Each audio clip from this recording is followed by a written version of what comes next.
Kyle, why are we here? Like, why do we exist? Why does any of it exist? I'm really trying to catch you off guard with the biggest questions. Yeah, I mean, it really is the biggest question you could possibly ask, besides paper or plastic. Yeah, no, I got an answer for this one. Good. I think it's mainly so that Neil deGrasse Tyson has something to gloat about on X, formerly Twitter. Yeah, I like Neil deGrasse Tyson. Yeah, he is, and if he's still on Twitter, I bet he is. Yeah. Welcome to Butter No Parsnips. Every week on Butter No Parsnips, your hosts Emily Moyers and Kyle Imperator take you on an adventure through the weird, wacky, wonderful, and sometimes even wicked world of one wayside word. Strange characters, delightful bits, and general joyousness abound. Join them as they test each other's etymological expertise.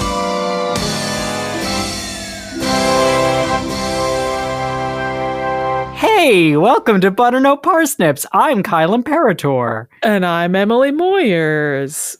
Kyle, this is an episode for the big questions. Oh, gosh.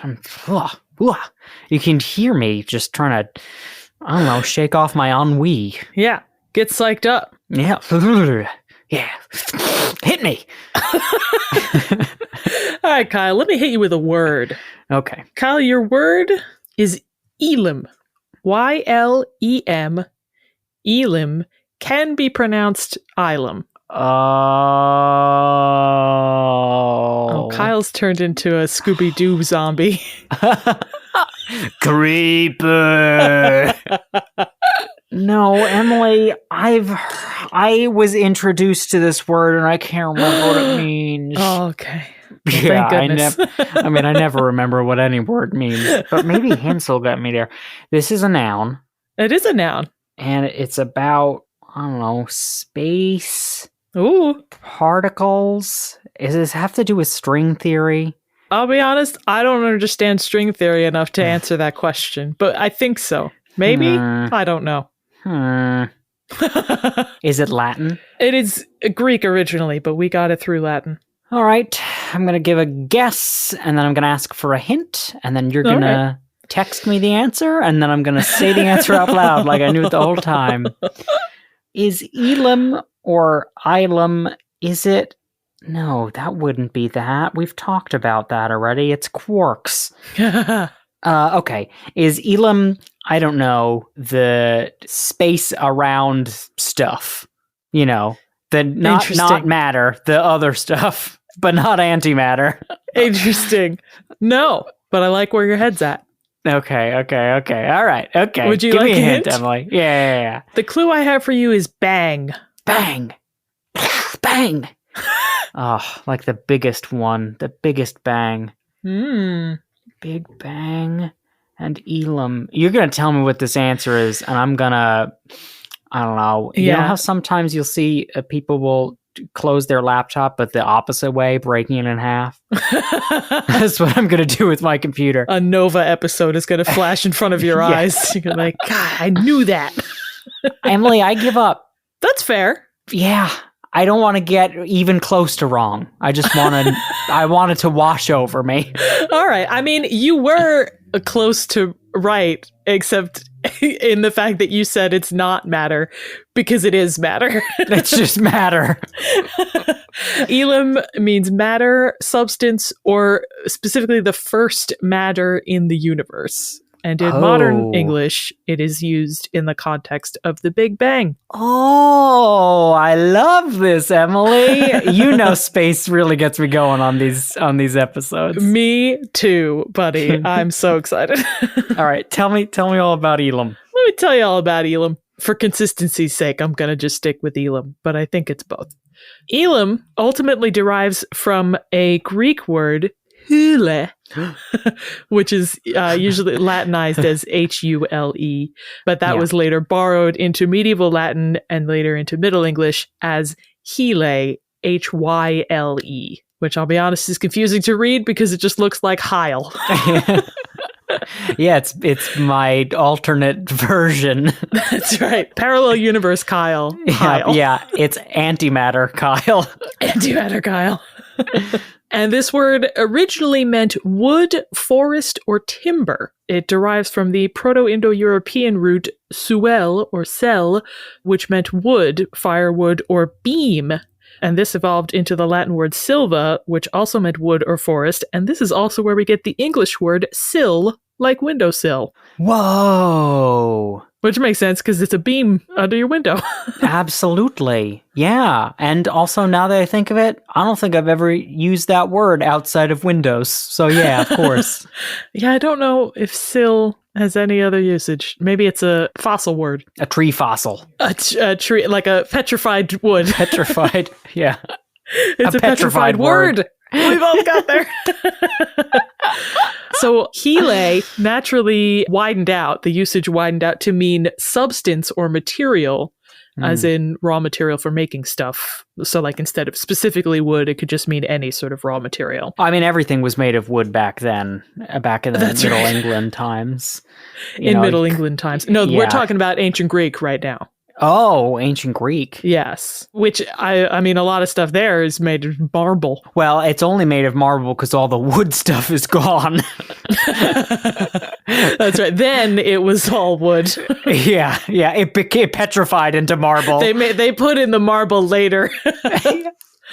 But it was later used to mean matter, as in like general physical substance, by everybody's favorite Greek philosopher, Aristotle. Aristotle. Now, Kyle, you can feel free to take this question as a joke setup or a genuine request for information. I think I know which you'll take it as.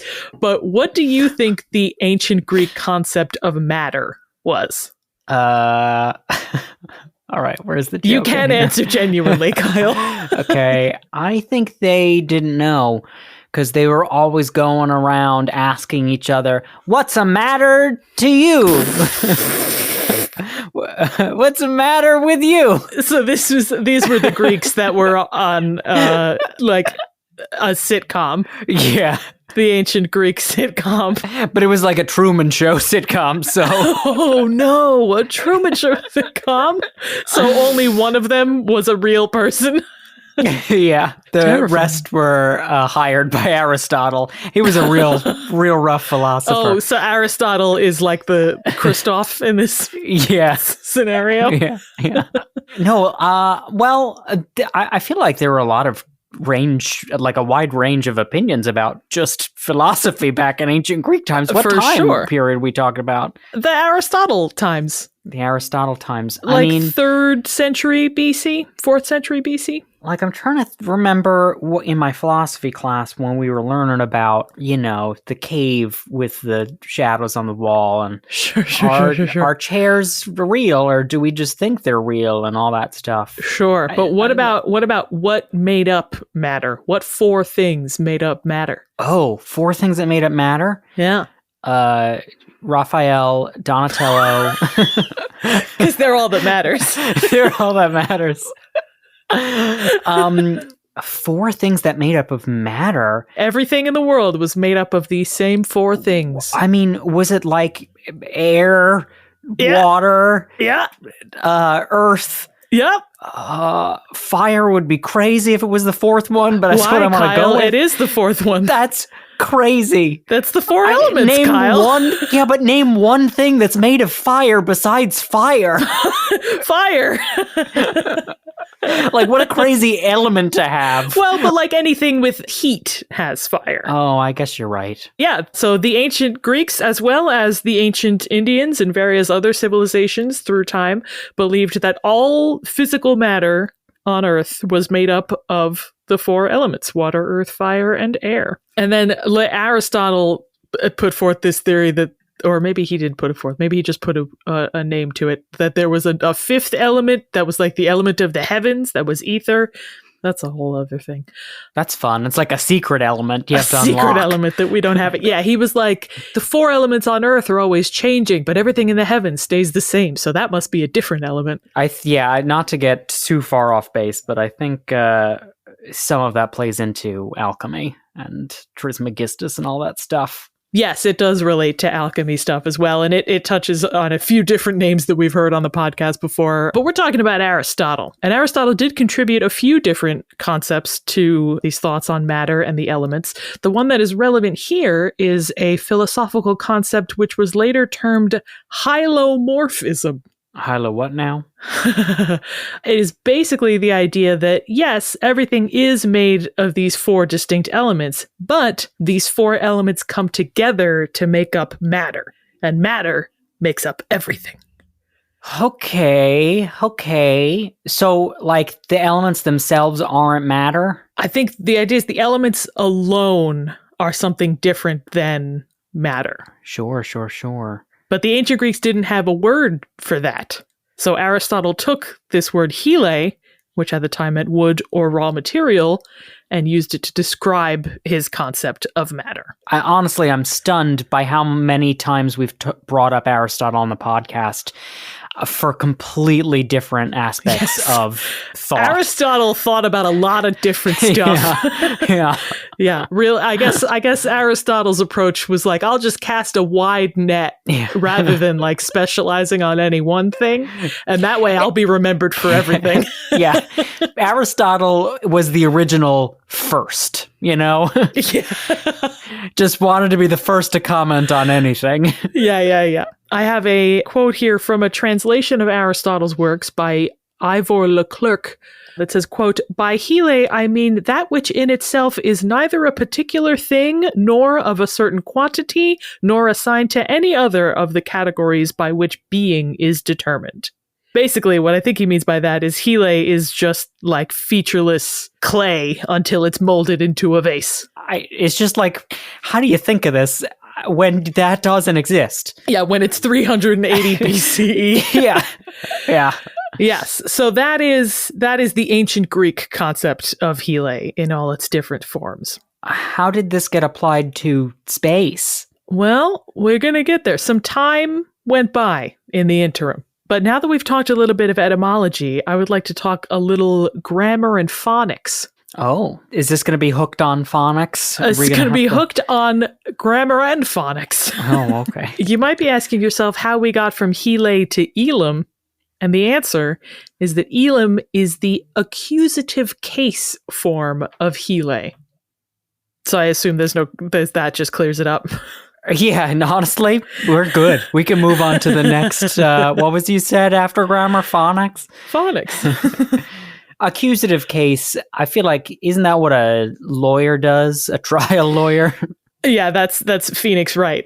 Yeah. Objection. Very good. So hyle is a nominative case noun, which is the subject in a sentence, like I or he or who. And Ylem, the accusative case, would be the object in a sentence, like me or him or whom. Does that make sense? It does. Who and whom helps. So hyle and Ylem are who and whom. Yes. People sometimes have trouble knowing when to do who and whom. And the advice that I always give people is who you can replace with he and the sentence still works grammatically. Whom you can replace with him and the sentence still works grammatically. Wow. I've never had this boiled down for me so succinctly and helpfully. Yeah, him and whom both have M's, and if they can both work in your sentence, then that's right. I love this. Continue. So in modern English, the only words we have in the accusative case, in that like object noun case, are pronouns. Any other kind of noun, we just use the same word for both the subject or the object.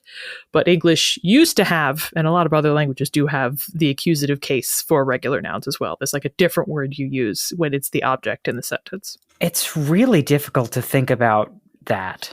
To think about doing that in English. Like changing any noun if it's receiving an action rather than doing an action. And how you would perceive language differently, you know? Sure. But I guess we just make that correction in our heads, like based on context. Yeah, I mean, like with anything. We just learn. Aristotle, we just learn. You know, we're smarter than Aristotle is what it is. So in Middle English, both hyle and Ylem were used in different grammatical contexts, but both faded from usage. Ylem was later revived into modern English, which we'll talk about in a second. And because modern English doesn't differentiate between nominative and accusative case, we just use Ylem for both. It's the funner of the two. It definitely, yeah. And it doesn't look like it should be pronounced differently. But I do also just want to address, on the note of pronunciation very quickly, what I said at the top, that Ylem can also be pronounced Ylem. That is down to something that happened during Middle English, which I think we've mentioned on the podcast a couple of times before. And I'm curious if you know what I'm about to say, Kyle. Does this happen to have anything to do with the Norman conquest? It happened around and after that. For sure. It's like the vowel shift, the great vowel shift. You got it, buddy. Yeah, I have one of those every morning. Oh, no, that's a vowel shift, Kyle.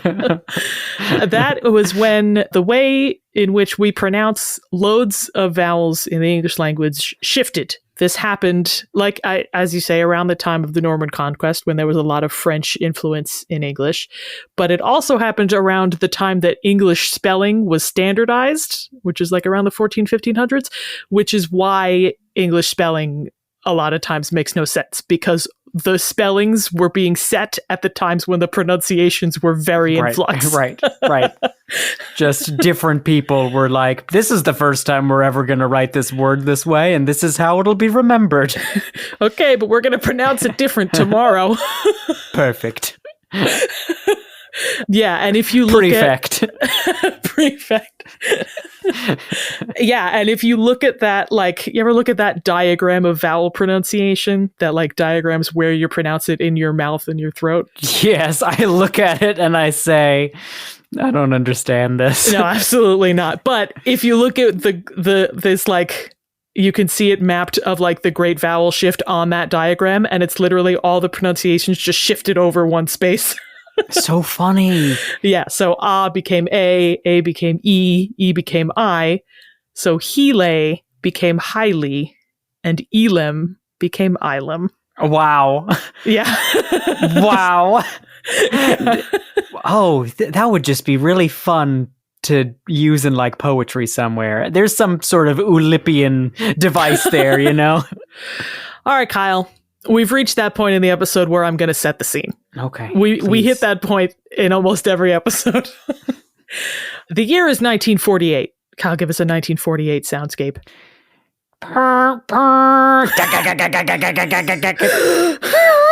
Hey, lady, you looking good. I deserved that. So, 1948, the theory has already been introduced that the universe began with the explosion of a single atom, although this theory has not yet even been called the Big Bang. It's just the bang right now. It's not big quite yet. But there are all these astronomers and physicists thinking through, could this be possible? How could that have worked? What evidence do we have?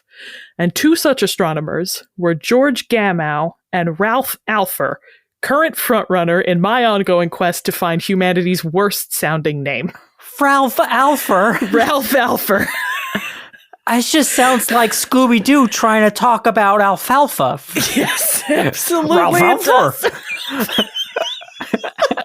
It's like Scooby-Doo guested in an episode of Little Rascals. Zoink Scoob. Look at that kid's hair. Ryrika's name is Ralph Alpher. Yes, Gamow and Alpher, a professor and student at Johns Hopkins University's Applied Physics Lab. In 1948, Gamow and Alpher published an article titled, get ready, A Neutron Capture Theory of the Formation and Relative Abundance of the Elements. I'm surprised by how much that sounds like a declamation from the 1400s. It does, but also every scientific paper sounds like that. Yeah. Today, the theory they introduced is called Big Bang nucleosynthesis. And I'm going to try to keep this simple because we're at the risk of getting very heady here. What? With nucleosynthesis? I hardly believe you. So basically, the Big Bang, the explosion happens, and immediately afterwards, the universe is just like a hot, dense soup of only protons, neutrons, and electrons. The theory that they were positing was that the first elements to form out of that soup were the lightest elements, the simplest elements. Your hydrogen, your helium, maybe a little bit of lithium, some unstable beryllium, but like nothing more complex than that. And heart, right? And hot. No, that makes sense. I can get behind that. Yeah, it seems reasonable. And they had all sorts of like formulas and stuff in it. I didn't understand any of that.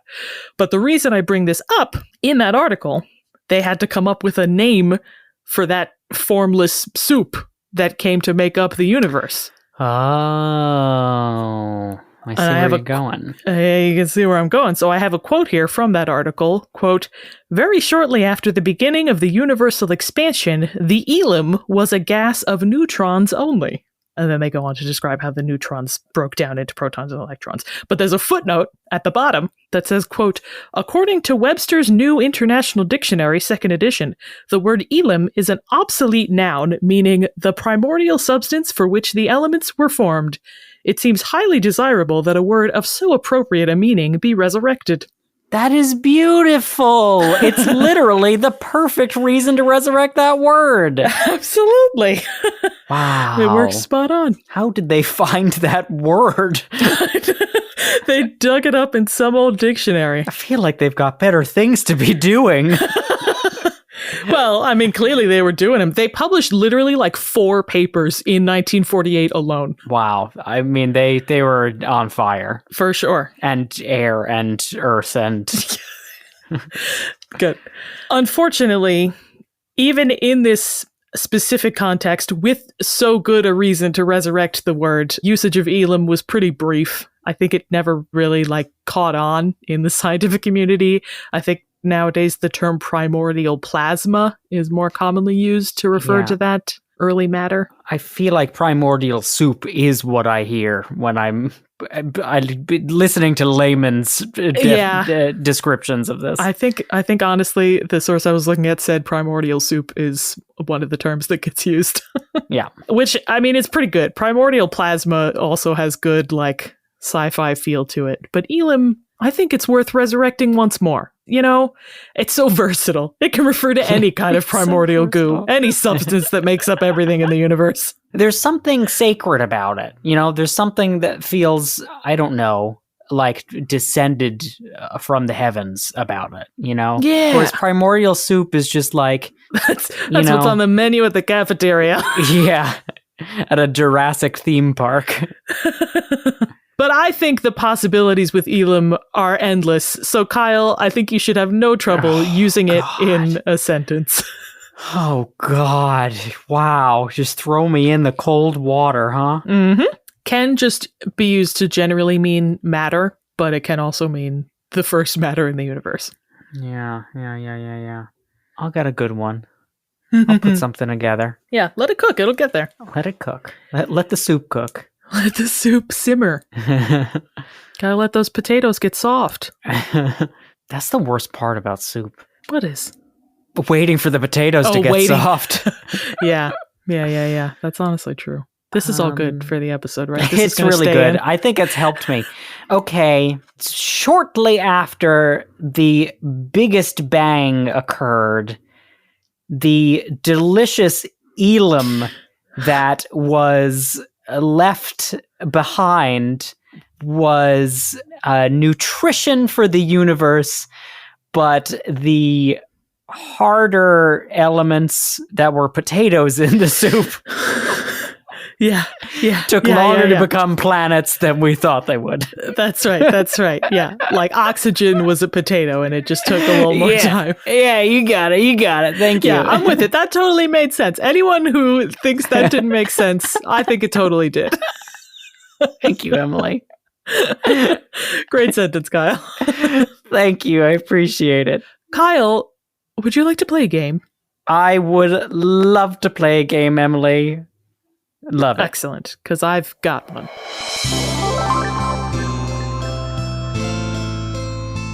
Now that we've gotten all those bozos with brains that make sense out of here, your sentence weeded them out.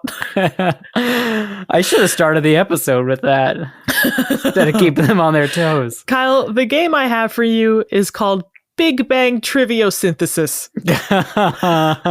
And you might have noticed that my introduction on the Big Bang Theory part of the episode was a bit of a skim, and that's because I knew that if I started talking about it, I wouldn't stop. I love talking about it. It's great. We exist because of it. It's true, theoretically. So for no other reason than to appease my exuberance, I'm going to ask you some trivia questions related to the Big Bang Theory, and you're going to answer them. Because I control you right now. It's my favorite part of this podcast. All right, Kyle, let's start simple. So the Big Bang Theory, as it was formally put forth in the early 1930s, was it put forward by A, an astronomer, B, a professor of physics, or C, a Catholic priest? I'm going to go with that third one, because it feels like just a value check here, a vibe check. I feel like scientists aren't thinking big enough. You know, they got their formulas in front of them, but they need the priest to be like, hey, but what if? And then they're like, I'll prove you wrong. Oh, he's right. I mean, I think you're on the right line of thinking here, but it was a trick question. He was all three of those things. Whoa. That's right. It was a trick question right out the gate. I want you off balance. I really am. Our unreasonably brained audience is off balance too. Yes, his name was George Lemaitre. He was a Belgian astronomer, physics professor, and Catholic priest. He was sort of building off of existing observations at the time and earlier that distant galaxies were moving away from Earth, and he theorized that that was happening because the universe must be expanding. And in 1931, he further theorized that if the universe is expanding, then it must have begun as an explosion from a single point. Wow. We gotta start combining those three professions more often. Heck yeah. And he did, like, a lot of naysayers of the Big Bang pointed to his religious side, saying that, like, because the thing about the Big Bang Theory is, like, it leaves room for divine creation. You could say that, like, God caused the Big Bang, and a lot of scientists were like, you only believe in the Big Bang because it leaves room for God. Your perspective is limited by your religious beliefs. Interesting. So that was like a factor in that debate. That's really fascinating that we don't talk about that anymore. Yeah, it is. It's a fascinating thing. All right, Kyle, next question. This explosion was dubbed the Big Bang in 1949 by whom? A, Lemaitre himself, B, a now famous student of his, or C, a naysayer of his theory? This one's not a trick, right? It's not all three It's somehow. not all three. I'm gonna go with a naysayer. It sounds like a joke name. You got it. Yes. The term Big Bang was coined by English astronomer Fred Hoyle, who utterly rejected the theory even after it was supported. Hoyle was a very vocal supporter of the steady state model, which theorized that yes, the universe is expanding, but new matter is constantly being created to maintain a constant density. And yeah, there's debate about whether he coined the term as an insult. He himself was like, no, I just meant it as they said it was an explosion, so it's the Big Bang. But everybody else was like, no, I think you meant it as an insult. I'm confused. In that theory, has the universe just always existed? Yes, that is. Yeah, steady state believes that the universe has always been. That is crazy. But that was the big debate of the time, was Big Bang versus steady state. Wow. Yeah. All right. Cool. And Hoyle was very, very much on the side of steady state. Okie doke. So you're 1 for 2. I've got one last question for you. The effective downfall of the steady state model and strong evidence in favor of the Big Bang theory was the discovery of A, the cosmic microwave background, B, the interstellar murmurs, or C, the celestial dust symphony. This just sounds like 3 tracks on a space opera album, and I want that album. For sure. If somebody could go ahead and make that. Okay, that third one's made up. Say the first 2 again. The cosmic microwave background or the interstellar murmurs or the celestial dust symphony. I think you made up that second one too. I think it's the first one. The cosmic microwave background, which is my desktop. Yeah. It's your desktop. It's how I cook my food. Yes, it is more precisely called the cosmic microwave background radiation. In 1965, radio astronomers Arno Penzias and Robert Woodrow accidentally, serendipitously, discovered these 3 degrees of radiation that were in all directions around Earth, which could only be explained as the leftover heat from the Big Bang. Crazy that is the only way to explain that. Well, it was coming from everywhere. And that was, I've told this story on the podcast before a while ago, but that was, they couldn't figure out what those degrees of radiation were, and they thought it was bird poop on their radio telescopes. So they cleaned them, but the radiation was still there. So they were like, oh, wait a minute, you know what it could be? A cosmic bird. A cosmic bird poop. The first cosmic bird poop. The biggest cosmic bird poop. Kyle, that's everything I have. It was too much.